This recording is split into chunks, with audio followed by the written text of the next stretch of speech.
আমরা কাজ দেব, কর্ম দেওয়ার জন্য আমরা প্রাথমিকভাবে আমরা 10 লাখ টাকা করে দেওয়ার প্রতিশ্রুতি দিয়েছি। ইনশাআল্লাহ। যাতে করে তাদেরকে কর্মক্ষম করা যায়, তারা বিপথে না যায়, অন্যায় অফিসারের দিকে না যায়, তাদের ব্রেন যেন কর্মমুখী হয়। মানে অলস মস্তিষ্ক শয়তানের আড্ডাখানা, আমরা ওই মস্তিষ্কটা ধোলাই করতে চাই ন্যায়ের পক্ষে ইনশাআল্লাহ। শিক্ষাক্ষেত্রে আমরা পরিকল্পনা আছে, একটা আমূল পরিবর্তন করতে চাই।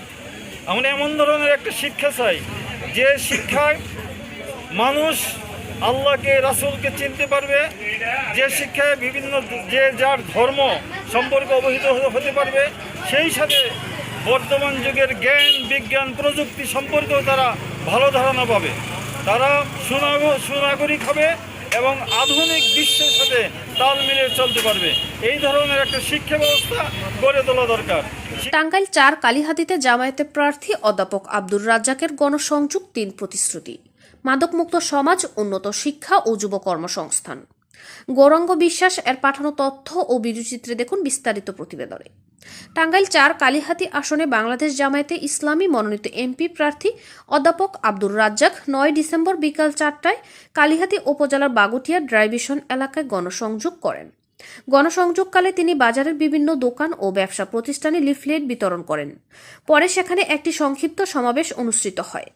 সমাবেশে অধ্যাপক আব্দুর রাজ্জাক মাদক শিক্ষা এবং যুব কর্মসংস্থান এ 3টি গুরুত্বপূর্ণ বিষয় তার সুস্পষ্ট অবস্থান তুলে ধরেন। মাদকমুক্ত সমাজ গঠনের অঙ্গীকার। মাদকের ভয়াবহতা নিয়ে গভীর উদ্বেগ প্রকাশ করে তিনি বলেন, মাদক শুধু ব্যক্তিকে নয়, একটি পরিবার, সমাজ ও ভবিষ্যৎ প্রজন্মকে ধ্বংস করে দেয়।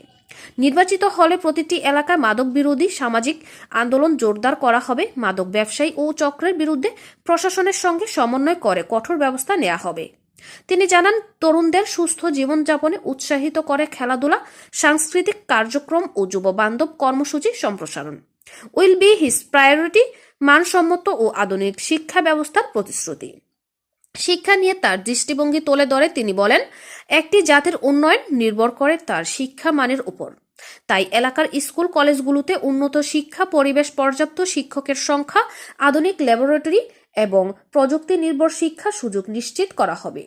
দরিদ্র ও মেধাবী শিক্ষার্থীদের বৃত্তি ও বিশেষ সহায়তা বাড়ানো হবে। তিনি আরও বলেন, শিক্ষাকে রাজনৈতিক প্রভাব মুক্ত রেখে মানুষ গড়ার শিক্ষা প্রতিষ্ঠাই হবে তার প্রধান লক্ষ্য।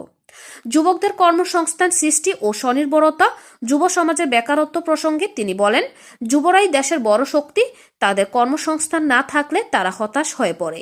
তাই নতুন উদ্যোক্তা সৃষ্টি, কারিগরি শিক্ষা বিস্তার, আইটি বেসড প্রশিক্ষণ এবং স্থানীয় শিল্প খাতকে পুনরুজ্জীবিত করার উদ্যোগ নেওয়া হবে।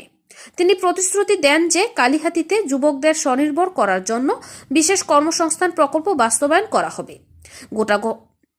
গোটা গণসংযোগ শান্তিপূর্ণ পরিবেশে সম্পূর্ণ হয়। স্থানীয়দের অংশগ্রহণ, আত্মীয়তা এবং উৎসব বাগুটিয়া ড্রাইভিশন এলাকায় এক উৎসব মুখর আবহ সৃষ্টি করে। মোবাইল দেখি, এই মোবাইলগুলো অনেক ভালো সার্ভিস দিতে পারে। মোবাইলের মাধ্যমে নীতি শিক্ষা দেওয়া যায়, চরিত্র শিক্ষা দেওয়া যায়, ধর্ম শিক্ষা দেওয়া যায়, জ্ঞান শিক্ষা দেওয়া যায়, বিজ্ঞান শিক্ষা দেওয়া যায়, কারিগরি শিক্ষা দেওয়া যায়। কিন্তু মোবাইলের যে সাবজেক্ট, কিছু ভালো জিনিসও আছে অনেক, কিন্তু তার সাথে কিছু অনেক খারাপ জিনিসও আছে। আমাদের অবুঝ কিশোর যুবক তারা এই খারাপ জিনিসের দিকে বিশেষভাবে ধাবিত হয়। আমরা এগুলোর সংস্কার করবো ইনশাআল্লাহ। আমরা